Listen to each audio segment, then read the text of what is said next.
We just had Linda Burney on the show talking about the future of cashless debit cards. That's going to be a vote today in the Senate. There are 2 trials of this program that has been in Queensland. What evidence have you got that suggests that they have been successful? Look, I've spoken to people down in Bundaberg in one of the trials, and despite the enormous scare campaign that was launched against these cards before their implementation, there just hasn't been the sort of outcomes that were predicted. That was that somehow pensioners and others deserving welfare recipients would not have access to resources. It was just a total damp squib. It hasn't turned out like that at all. But of course, what it has meant is that, particularly for the families of those on welfare, the Australian taxpayers' dollars are going to feed people's kids. They're going to buy books for kids going to school. They're going to make sure the rent is paid, rather than on products, obviously, that welfare money is not really for. So these trials have worked. They've worked in Aboriginal communities as well before these more recent trials in bigger centres like Bundaberg. And I think it's now time that we take the evidence on board and roll it out across the country. Well, the cost of administering the scheme, though, is reported to be at about $10,000 per person per year. Wouldn't that money, and then you've got the welfare payments on top of that, wouldn't that money be better off being spent in another way? The first point to make, of course, is that the costs will come down the more people that are captured by this scheme. Of course, when you're in a trial period, your average costs are going to be necessarily high because you've only got a small number of people in a trial by definition. The second point to make, though, is I think it is worth spending a little bit more money on administration here to make sure children have food to eat in the morning before they go off to school, because we see too many examples where, unfortunately, people become addicted to drugs or other substances and they get prioritised over the basic necessities of life.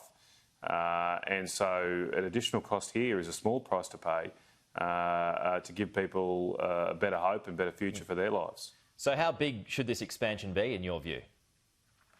Well, I don't see any reason why we shouldn't progressively roll it out over the country over time.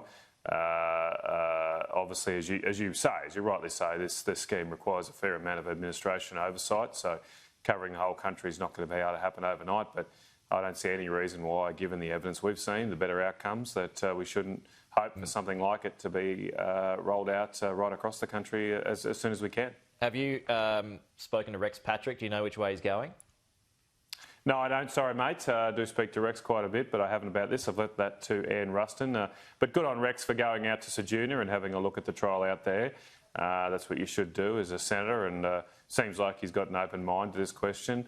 As I have had when I've looked at it in places like Bundaberg, and I wish him all the best with his consideration. Okay, just a correction too, not $10,000 a year, $820 a year. That's a correction there from the government. Just I want to move on to China, Matt. Dave Sharma has issued a think piece today. He's talking about it about now, actually. He says that both parties need to look for a circuit breaker. He needs more Mandarin speakers, should be recruited into intelligence and foreign services in the same way that we engaged Muslim leaders when ISIS was on its march throughout the world. What do you make of those kinds of comments?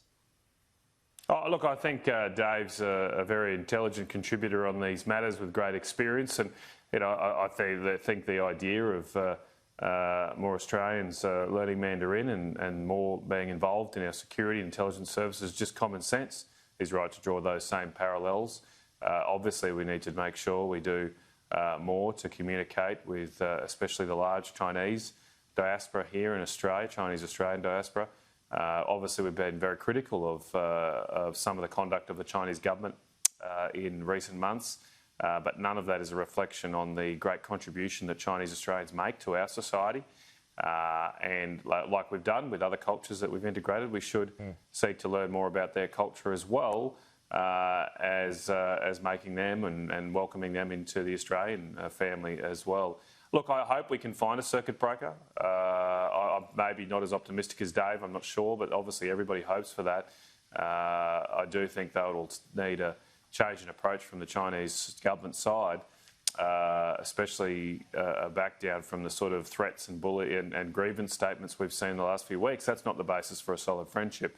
We're fine to disagree with each other, but making threats and trying to get your way through bullying and intimidation can never be the basis for a long-term, stable, close trading or any other relationship. There has been a report this morning that China has suspended imports of beef from the company Merimis. That's the 6th supplier to face such a move in recent weeks and months. You've got Parliament, which is looking to pass the Foreign Relations Bill this week. Is that an example, and may well there be more of a blowback from China? Look, I don't know the specifics of this situation, but obviously China's expressed its views on issues like our ability to pass our own laws to stop foreign interference in our politics. The Australian government remains committed to protecting our independence and sovereignty, and if China decides to ban our imports in response, well, that's a shame and a disappointment, but we will get on with life. We've seen, for example, in the beef sector, about 6 months ago, China delisted a number of abattoirs and beef prices have gone up around the world. Our product has found markets because there's a lot of hungry mouths in the world outside of China too, and we've got a very high quality product. We're seeing the same thing with coal as well, with really the Chinese import bans. The people that they're hurting the most, the most are Chinese steel mills. They're 40% jump. $50 a tonne more, for their coking coal. And Japanese and Indian steel mills are able to undercut them. Yeah. And that's not surprising, because whenever a country throws rocks in its own harbour, usually the people that hurt the most are those of their own country, not others.